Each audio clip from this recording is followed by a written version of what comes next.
विजयनगर की जो खोज है इसका जैसे शुरुआत मैकेंजी से हमने बताई, आपको ये भी मालूम होना चाहिए कि गत 20 वर्षों से विश्व के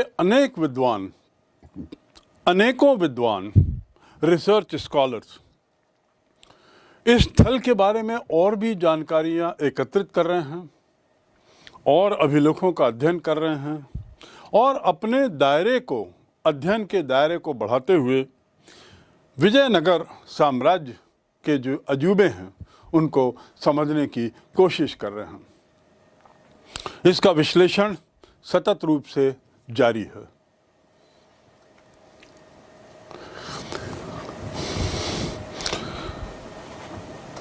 विजयनगर साम्राज्य शासन व्यवस्था, धार्मिक व्यवस्था, राजनीतिक व्यवस्था, आर्थिक व्यवस्था, इतना यदि हम जान गए हैं तो हमारे लिए आवश्यक ही नहीं बल्कि अपरिहार्य भी है कि हम थोड़ी सी सामाजिक जानकारी भी तत्कालीन समाज की जानें।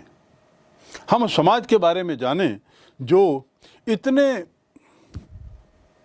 विशाल साम्राज्य में, इतने धनी साम्राज्य में और ऐसे राजाओं के, ऐसे शासकों के महत्व रहा जो बहुत प्रसिद्ध हुए।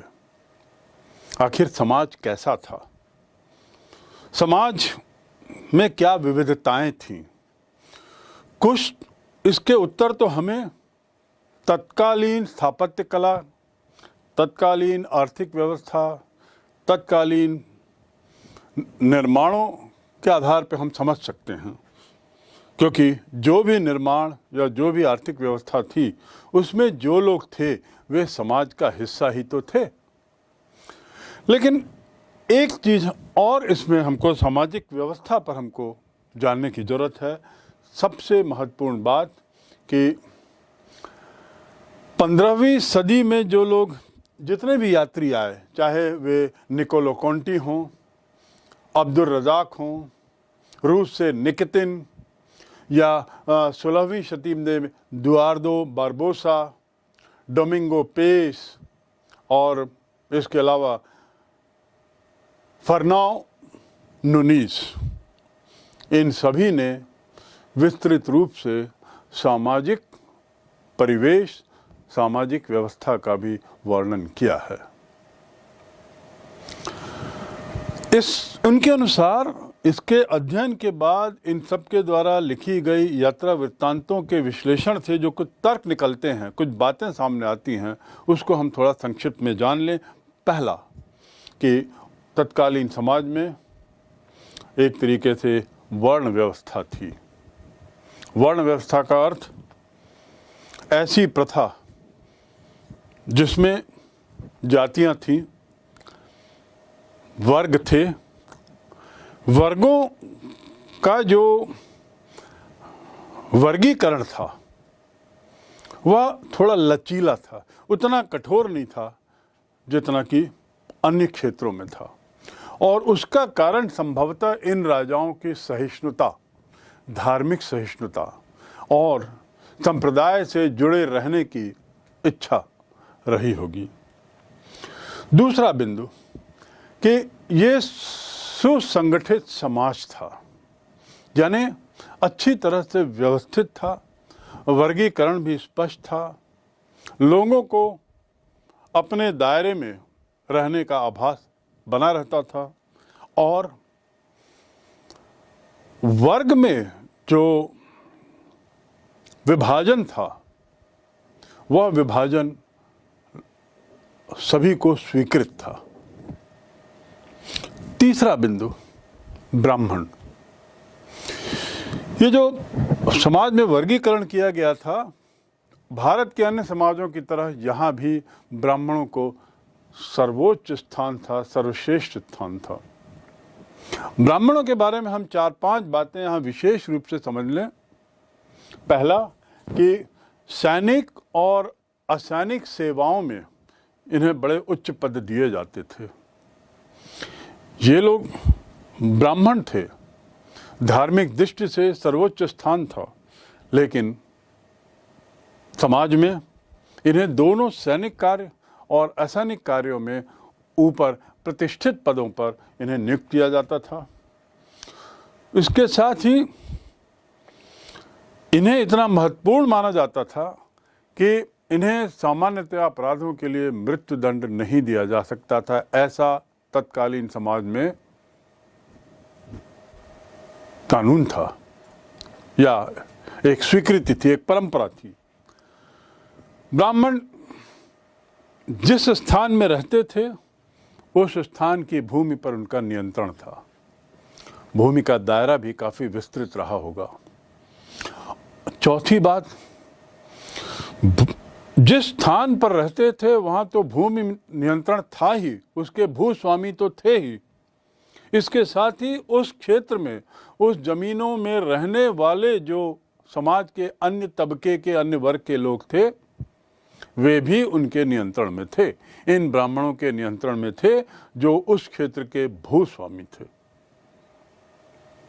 ब्राह्मणों के बारे में अगली बात करें तो ये कहना कोई अतिशयोक्ति नहीं होगी कि ये एक बहुत ऊंचे ओहदे पे थे।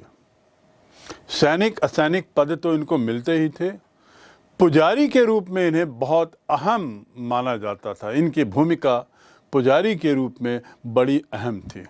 और पुजारी यानी मंदिरों के जो मुख्य कर्ता धर्ता, भगवान, ईश्वर और राजाओं के बीच का संपर्क के रूप में इन पुजारियों को देखा जाता था। यद्यपि मंदिरों की देखभाल करने वाले किसी और वर्ग के होते थे, लेकिन मंदिरों में, देवालय में पूजा अर्चना के लिए इन ब्राह्मण पुजारियों का महत्व था और इसीलिए इनकी विशेष प्रतिष्ठा थी। आप जानते हैं कि तत्कालीन समाज में कितने मंदिरों का निर्माण किया गया और जितने ही मंदिर बने, ब्राह्मणों की महत्ता, विशेषता उतनी ही बढ़ती गई। तो कुल मिलाकर हम ये मान सकते हैं कि तत्कालीन समाज, उस समय ब्राह्मण एक तरीके से अपना वर्चस्व बनाए हुए थे।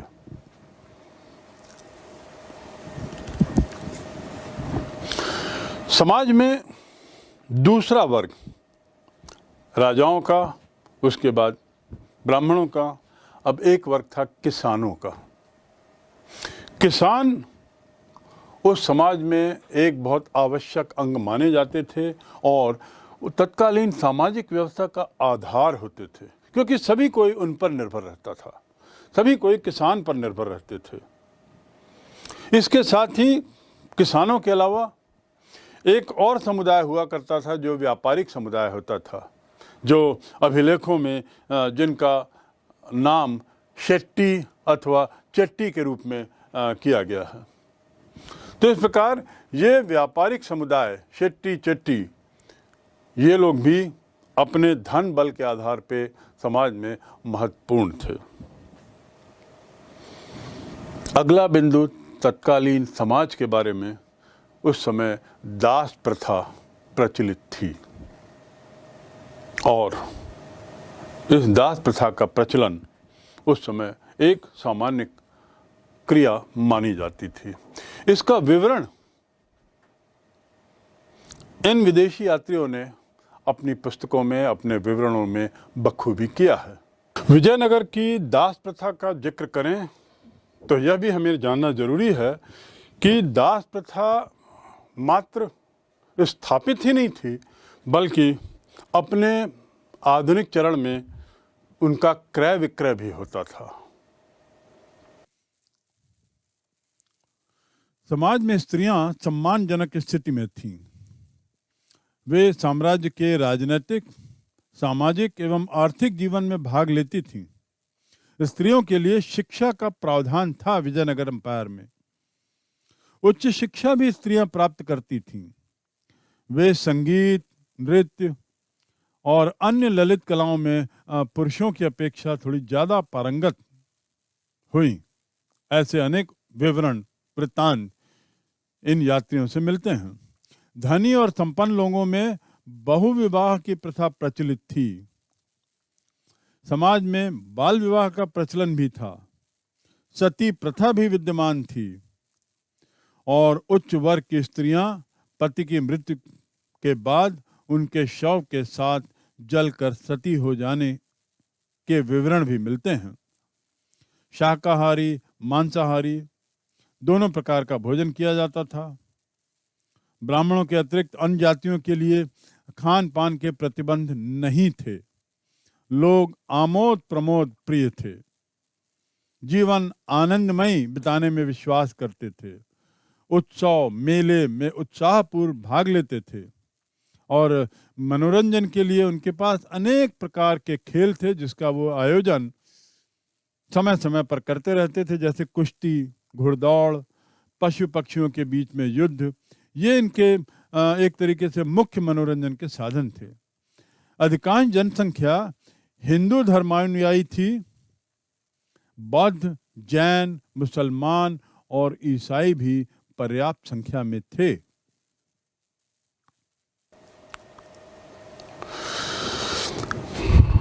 इस बात से स्पष्ट है कि विजयनगर के शासक मात्र धर्म सहिष्णु, धर्म उदार और धर्म के प्रति धार्मिक ही नहीं थे, बल्कि समाज के साथ वे सतत रूप से जुड़े हुए थे। उनके द्वारा किए गए निर्माण, उनके द्वारा किए गए अन्य सामुदायिक कार्य इस बात का स्पष्ट परिचायक हैं।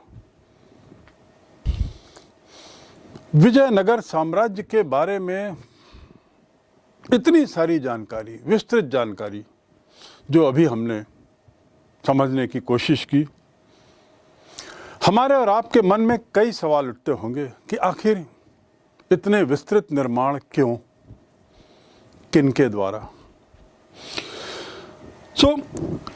हमारे इस अध्याय का अंतिम बिंदु है उत्तरों की खोज में कुछ प्रश्न। जो भी हमने पढ़ा, ये निश्चित रूप से कुछ उत्तर तो हैं, पर शायद कुछ प्रश्न भी छोड़ जाते हैं। इसकी विशालता, साम्राज्य की अपनी गरिमा, साम्राज्य का शक्ति प्रदर्शन, विभिन्न तरह के जन कल्याणकारी निर्माण आदि आदि, ये किस बात का बखान करते हैं। सुरक्षित भवन, उनके बनाने के तरीके, 7 पंक्तियों के दुर्ग, इसके बारे में जो बताते हैं, इससे स्पष्ट है कि इन स्थानों को कितना सुरक्षित किया गया। आखिर इतनी सुरक्षा की जरूरत क्यों थी और कैसे किया गया, यह तो आपको बता ही दिया गया है। किनसे इतने सुरक्षा की जरूरत थी, विशेषकर तब जब उनके पड़ोस का साम्राज्य, बहमनी साम्राज्य, उनसे विजयनगर शासकों के ताल्लुकात एक तरीके से अच्छे ही थे और उसमें भी ऐसे भव्य दुर्गों का निर्माण करते हुए यह भी सुनिश्चित किया गया कि खेत खलिहान भी इन दुर्गों के अंदर ही आए। जो सामान इनके प्रयोग में लाया गया, इन किलों को बनाने में, इन भवनों को बनाने में, इन मंदिरों के निर्माण में, ये सामान भी हमें कुछ प्रश्न छोड़ जाते हैं और कुछ चीज़ें बता जाते हैं। प्रश्न ये उठता है कि आखिर ये सब कैसे किया गया। कल्पना कर सकते हैं कि उस समय की तकनीकी जानकारियां कितनी रही होंगी कि इतने बड़े बड़े पत्थर, इतनी बढ़िया चित्रकला का उकेरना, इतनी बढ़िया स्थापत्य कला के नमूने जिन निर्माण सामग्रियों से बनाए गए, वो कैसे लाए गए होंगे, कैसे तराशे गए होंगे और इनके लिए कितना समय लगा होगा, कितना धैर्य रहा होगा, इस बात की कल्पना की जा सकती है। शहर की किलेबंदी के अध्ययन से वहाँ की सुरक्षा व्यवस्था को तो हम समझ सकते हैं, लेकिन यदि हम अन्य स्थानों से तुलना करें तो बड़ा आश्चर्य होता है कि जैसा मैंने कहा कि 7 पंक्तियाँ, 7 लेयर्स यदि किले की बनाई जा रही हैं तो किसके लिए, किससे उनको इतना सुरक्षित होना था और किस चीज की इतनी सुरक्षा करनी थी, यह एक अहम प्रश्न उठता है।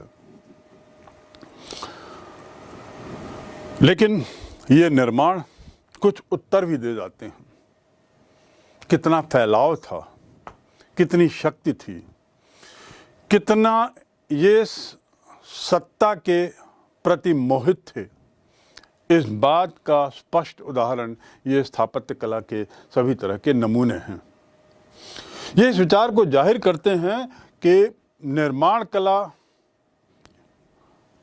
या निर्माण करने वाले और निर्माण के प्रश्रयदाता जिन्होंने इन चीज़ों के निर्माण का प्रयास किया या इन चीज़ों के निर्माण का आदेश दिया, ये प्रश्रयदाता के क्या विचार रहे होंगे, क्या सोचकर उन्होंने बनाया होगा, यह एक प्रश्न निश्चित रूप से सभी के मन में आता है। सभी विद्वान, शोधकर्ता और अन्य संस्थाएं जो हम्पी के उत्खनन में लगी हुई हैं सतत रूप से गत 100 वर्षों से, उनके सामने प्रश्न बारंबार है कि आखिर क्यों। ये जो पाश्चात्य कला के जो नमूने जिसका जिक्र हमने बार बार किया है, ये सांस्कृतिक भव्यता की ओर तो इशारा करते हैं, सामाजिक शांति की ओर इशारा तो करते हैं, लेकिन ये प्रश्न भी छोड़ जाते हैं कि आखिर इतना क्यों। ये इतना क्यों का उत्तर हमें कब मिलेगा।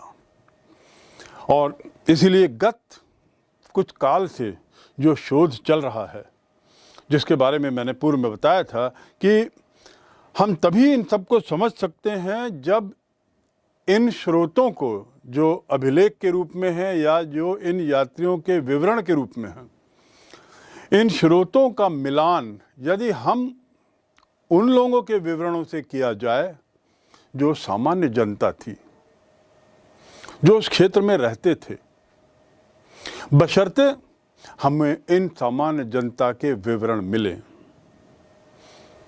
अभी उसकी खोज जारी है।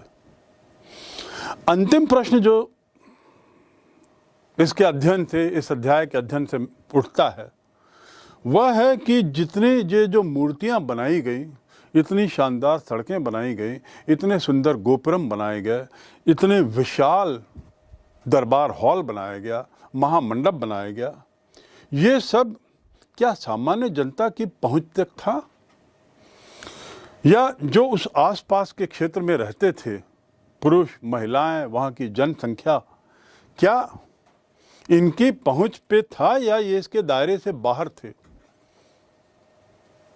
उसी प्रकार एक और सवाल आता है कि जिन्होंने निर्माण किया, जो कारीगर थे, जो कलाकार थे, जो चित्रकार थे, ये निर्माणकर्ताओं के मन में क्या कौतूहल गुजरा होगा कि आखिर ये सब हम क्यों बना रहे हैं और इसके पीछे क्या उद्देश्य है शासन का या तत्कालीन शासकों का, कितना इसमें उद्यम लग रहा है, समय का कितना इसमें समय जा रहा है, आदि आदि, कितना धन खर्च हो रहा है, आदि आदि।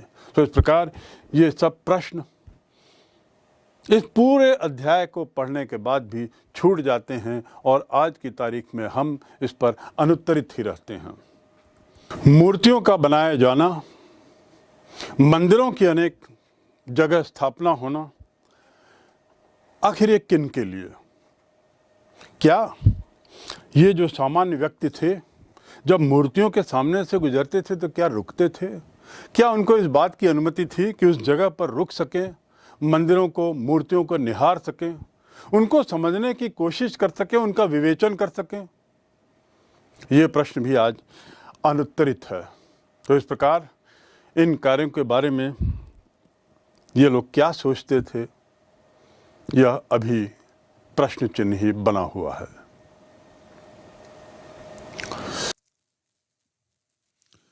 हालांकि क्या निर्माण करना है, स्थान में कौन सा माल प्रयोग करना है, किस शैली का अनुसरण करना है, ये सब निर्णय शासक लेते थे। पर इतने विशाल उद्यमों के लिए, इतने विशाल काम के लिए आवश्यक विशेष ज्ञान किसके पास था? भवनों के नक्शे कौन बनाता था?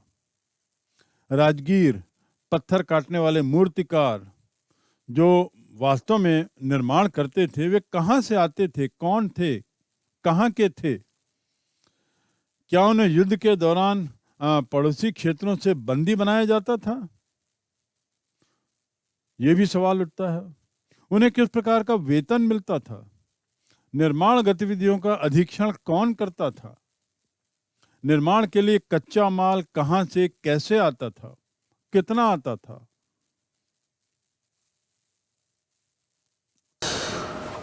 कुछ ऐसे प्रश्न हैं जिनके उत्तर हम भवनों के अवशेषों से नहीं पा सकते। कुछ ऐसी बातें हैं जिनके उत्तर हम यात्रियों के विवरणों से नहीं पा सकते। संभवतः अन्य स्रोत की और ज़रूरत है, उन अन्य स्रोतों के अध्ययन की ज़रूरत है।